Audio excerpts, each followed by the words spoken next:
Et il est temps maintenant de retrouver Willy et Johan Rock qui nous parlent de l'actualité de la semaine. Démarrons par une bonne nouvelle, le SMIC augmentera en janvier. Oui, c'est une super nouvelle, ça en effet. Qui est payé au SMIC dans le public ?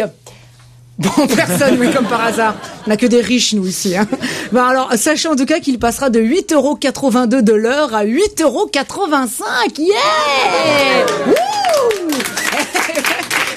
3 centimes de mieux qui vous permettront de faire de sacrées folies, comme une demi-fraise tagada en plus, ouais! Non, ceci dit, ça met toujours du beurre dans les épinards. Enfin, de la margarine dans les patates.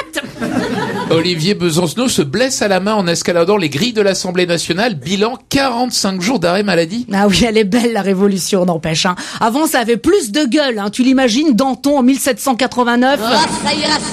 Tous à la Bastille! Aïe, mon pouce! Ah non, pouce! Je me suis fait bobo à la main, là, on reprend la révolution dans 45 jours! En tout cas, c'est dommage, hein. Avec Olivier, la révolution, elle était à 2 doigts de se faire, c'est dommage, hein. Une petite révolution bien de chez nous, faite à la main. Allez, Olivier, c'est pas grave, essaye encore! Risque de pénurie d'électricité en Bretagne. Oui, le président d'EDF veut bien augmenter son salaire, mais augmenter la production d'électricité, ça non. Marqué à Paris, ils ont trouvé une bonne parade pour économiser de courant. Ils font plus circuler les RER. Service minimum de service, oui. En tout cas, bonne chance à tous nos amis bretons qui risquent à tout moment une coupure de courant. Je voudrais juste leur dire que... Vous avez eu peur, hein? Non! Rassurez-vous, rien ni personne n'arrêtera cette émission, vous entendez, personne. Et puis évidemment, on ne peut pas ne pas parler de Johnny Hallyday. Ah non, tous ces people au chevet de notre rocker national, c'était un beau moment d'amitié.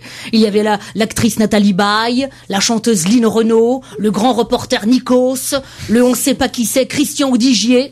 À lui, dès qu'il commence à rôder autour de vous, faites gaffe, ça sent le sapin. Hein. Et là, depuis 8 jours, on a en temps réel l'évolution de son hospitalisation. Ils nous font comme un point route. Tout de suite sur Europe 1, le point de Johnny. Eh oui, bonjour à tous. Circulation sanguine tout à fait fluide selon Bison de la Joue. Attention si vous circulez en direction de l'œsophage. Johnny ayant ingurgité une compote, des risques de ne sont pas à exclure en fin de journée. Bye bye, merci. Voilà, c'était le point de Johnny. Mais heureusement, Johnny sera bien en tournée. Il sera le 23 en réanimation, le 24 en traumatologie et le 25 en convalescence. Date supplémentaire le 3 à Los Angeles, le 12 dans son chalet, le 15 dans Gala et le 17 dans Laetitia. Merci Willy.